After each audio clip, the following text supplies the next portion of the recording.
ऐगिरिनन्दिनि नन्दितमेदनि विश्वविनोदनि नन्दिनुते गिरिवरविन्दशिरोधिनि वासिनि विष्णुविलासिनि जिष्णुनुते भगवति शितिकण्ठकुटुम्बिनि भूरिकुटुम्बिनि भूरिकृते जय जय हे महिषासुरमर्दिनि रम्यकपर्दिनि शैलसुते।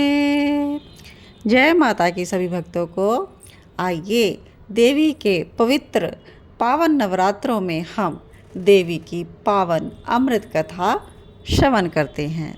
तो आज के वीडियो में हम सर्वप्रथम देवताओं द्वारा देवी की गई स्तुति श्रवण करेंगे और फिर चंडमुंड के मुख से अंबिका के रूप की प्रशंसा सुनेंगे और शुंभ का उनके पास दूत भेजना और दूत का निराश लौटना, यह सब कथा आज के वीडियो में हम सुनेंगे और भाग कंटिन्यू रहेंगे क्योंकि वीडियो बहुत लंबा हो जाता है। तो यह सभी कथा जो है पार्ट्स में दी जा रही है।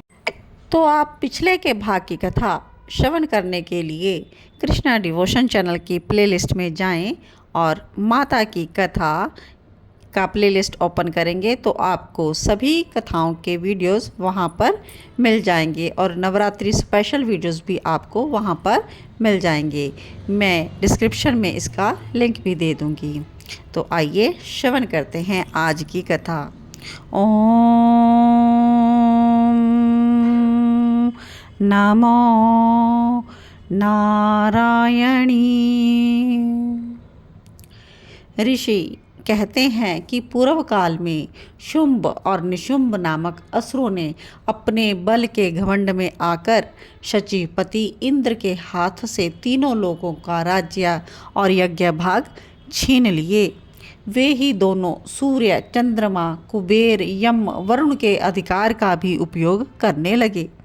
वायु और अग्नि का कार्य भी वे ही करने लगे। उन दोनों ने सब देवताओं को अपमानित, राज्य भ्रष्ट, पराजित तथा अधिकारहीन करके स्वर्ग से निकाल दिया। उन दोनों असुरों से तिरस्कृत देवताओं ने अपराजिता देवी का स्मरण किया और सोचा कि जगदम्बा ने हम लोगों को वर दिया था कि आपत्ति काल में स्मरण करने पर मैं तुम्हारी सब आपत्तियों का तत्काल नाश कर दूंगी।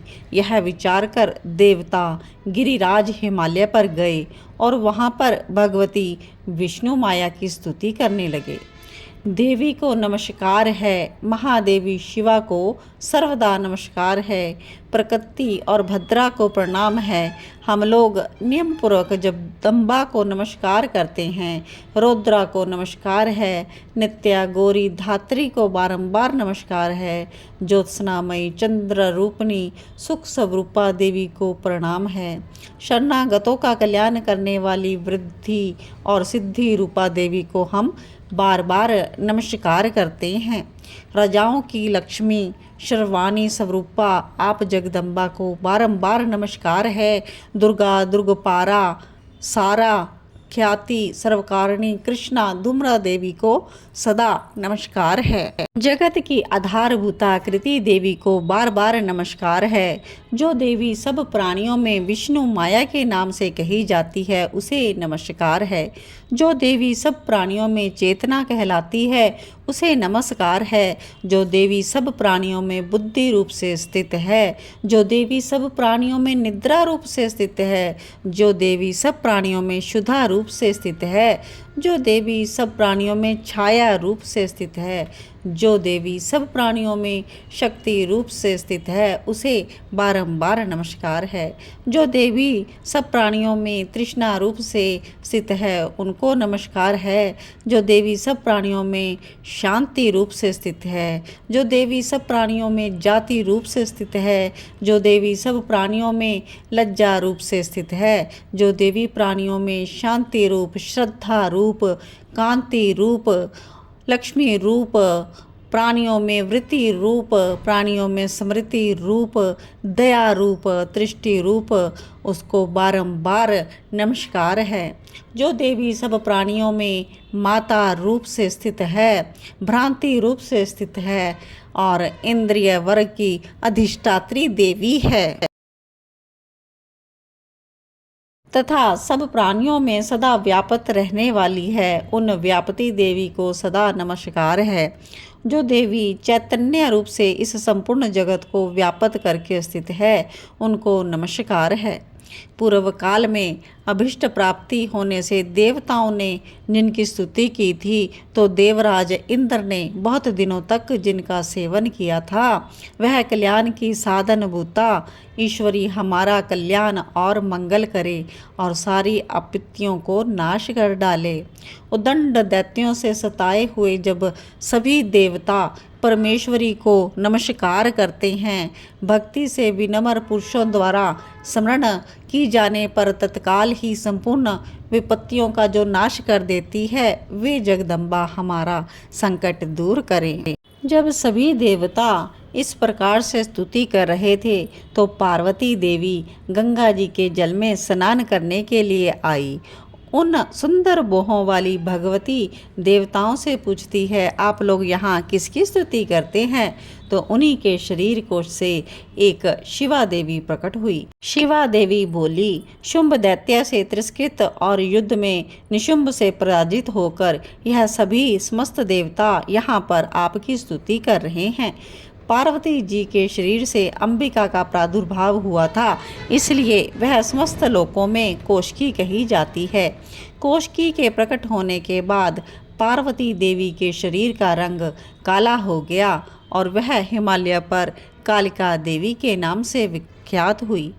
शुंभ निशुंभ के भृत्य चंडमुंड तब वहाँ पर आए और उन्होंने परम मनोहर रूप धारण करने वाली अंबिका देवी को देखा, तो वह शुंभ के पास जाकर संदेश देते हैं कि महाराज, एक अत्यंत मनोहर स्त्री है जो अपनी दिव्य कांति से हिमालय को प्रकाशित कर रही है। वैसा उत्तम रूप कहीं किसी ने नहीं देखा होगा। पता लगाइए वह देवी कौन है और उसे ले लीजिए। स्त्रियों में वह रत्न है, उसका प्रत्येक अंग बहुत ही सुंदर है। वह अपने श्री अंगों की प्रभा से संपूर्ण दिशाओं में प्रकाश फैला रही है और अभी भी वह हिमालय पर मौजूद है। तीनों लोकों में मणि, हाथी, घोड़े जितने भी रत्न हैं, इस समय आपके घर में शोभा पाते हैं। फिर जो स्त्रियों में रत्न रूप कल्याणमयी देवी है, इसे आप क्यों नहीं अपने अधिकार में कर लेते? चंडमुंड का यह वचन सुनकर शुंभ ने महादैत्य सुग्रीव को दूत बनाकर देवी के पास भेजा और कहा कि तुम मेरी आज्ञा से उसके सामने कहना कि जिससे वह प्रसन्न होकर शीघ्र यहाँ पर आ जाए। जहाँ पर देवी मौजूद थी, दूत वहाँ पर गया और अपनी वाणी में कहता है कि दैत्यराज शुंभ इस समय तीनों लोकों के परमेश्वर हैं। मैं उन्हीं का भेजा दूत हूँ, कोई उसका उल्लंघन नहीं कर सकता। वह संपूर्ण देवताओं को परास्त कर चुके हैं। उन्होंने तुम्हारे लिए जो संदेश दिया है कि संसार में जितने भी रत्नभूत पदार्थ हुए हैं, वे सब उनके पास हैं और हम लोग तुम्हें संसार की स्त्रियों में रत्न मानते हैं। अतः तुम हमारे पास आ जाओ, क्योंकि रत्नों का उपभोग करने वाला हम ही हैं। चंचल कटाक्षों वाली सुंदरी, तुम मेरी या मेरे भाई महाप्रकर्मी निशुंभ की सेवा में आ जाओ, क्योंकि तुम रत्न स्वरूपा हो। मेरा वर्ण करने से तुम्हें तुलना रहित महान ऐश्वर्य की प्राप्ति होगी। अपनी बुद्धि से विचार कर तुम मेरी पत्नी बन जाओ। दूतों के यो कहने पर कल्याणमयी भगवती दुर्गा देवी, जो इस जगत को धारण करती है, मन ही मन गंभीर भाव से मुस्कुराई और बोलती हैं, दूत, तुमने सत्य कहा, इसमें तनिक भी मिथ्या नहीं। शुंभ तीनों लोकों का स्वामी है और निशुंभ भी उसी के समान पराक्रमी है। लेकिन मैंने जो प्रतिज्ञा कर ली है, उसे कैसे मैं मिथ्या करूं? मैंने अपनी अल्पबुद्धि के कारण पहले से प्रतिज्ञा कर रही है, वह सुनो। जो मुझे संग्राम में जीत लेगा, जो मेरे अभिमान को चूर्ण कर देगा तथा संसार में जो मेरे समान बलवान होगा वही मेरा स्वामी होगा। इसलिए शुंभ और महादैत्य निशुंभ स्वयं ही यहाँ पधारें और मुझे जीतकर शीघ्र ही मेरा पानी ग्रहण कर लें। इसमें देरी किस बात की? दूत कहता है कि देवी, तुम घमंड में भरी हुई हो, मेरे सामने ऐसी बातें ना करो। जो निशुंभ के सामने खड़ा हो सके ऐसा तीनों लोकों में कौन है? अन्य देवताओं के सामने तो देवता भी युद्ध में नहीं ठहर सकते, फिर तुम अकेली स्त्री होकर कैसे ठहर सकती हो? देवी ने कहा, तुम्हारा कहना ठीक है। शुंभ बलवान है, निशुंभ बड़ा ही प्रकर्मी है, किंतु क्या करूं? मैंने तो पहले बिना सोचे समझे प्रतिज्ञा कर ली है। अतः अब तुम जाओ, मैंने तुमसे जो कुछ कहा है सब दैत्यराज से कह दो, फिर जो भी उचित जान पड़े वो करे। तो इस प्रकार श्री मार्कंडेय पुराण में सवर्णिक मनवंतर की कथा के अंतर्गत देवी महात्म्य में देवी दूत नामक संवाद 5वां अध्याय संपूर्ण होता है। तो आप सभी भक्त कृष्णा डिवोशन चैनल के साथ जुड़े रहें, भक्ति करते रहें और माँ के पावन नवरात्रों में माता जगदम्बा, पराशक्ति, दुर्गा, अंबिका की यह कथा श्रवण करते रहें। तो आगे का भाग हम नेक्स्ट वीडियो में कवर करेंगे। तो जिन भी भक्तों ने अभी तक चैनल को सब्सक्राइब ना किया हो वो सब्सक्राइब ज़रूर कर लें और बेल आइकॉन प्रेस कर लें ताकि कथा का नोटिफिकेशन आपको जल्द ही मिल जाए।